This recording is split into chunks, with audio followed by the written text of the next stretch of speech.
Walang kawala ang isang lalaki matapos umunong magpaputok ng baril sa Marikina City. Nang mabilis na rumisponde ang mga tauhan ng Marikina City Police Station sa tawag ng isang concerned citizen sa 911.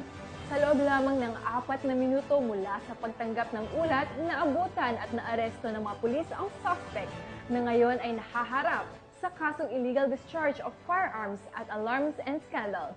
Yan ang tinutukan ni Patrolman Jenny May Dolor. Nito lamang ika-9 ng Agosto taong kasalukuyan, mga bandang alas 9:55 ng gabi, sa isang garahe sa may Mel Flores Street, Barangay Concepcion 1, Marikina City.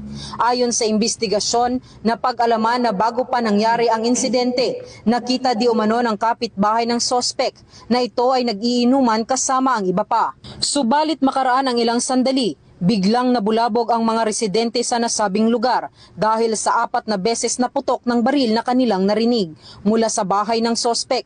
Dahil dito, hindi nagdalawang isip ang isang concerned citizen na kapitbahay ng sospek na tumawag sa 911 para sa police assistance. Mga bandang alas 10:14 ng gabi sa nasabi ring araw, matapos matanggap ng nasabing himpilan ang report sa 911, ay agad rumisponde ang mga tauhan ng Marikina City Police Station, Sector 6, at nakaraan lamang ang 4 na minuto, ay agad nakarating ang mga pulis sa nasabing lugar ng insidente. Pagkadating ng mga pulis sa lugar at makausap ang sospek na kinilalang si alias Cesar, ay agad din naman itong sumuko sa mga otoridad at ipinakita ang kanyang mga dokumento ng license to own and possess firearm, firearm registration at permit to carry firearms. Subalit kahit paman may mga legal na dokumento itong ipinakita, meron pa rin itong nalabag sa batas at ito ay mahaharap sa kasong illegal discharge of firearms and alarms and scandals. Matapos basahan ng kanyang karapatan ang sospek, ay pansamantala itong nakapiit sa Marikina City Police Station Custodial Facility para sa kaukulang disposisyon. Nagpapasalamat ako na dumating po sila sa maaga, early on. Aga pa naman po kagad doon ng station.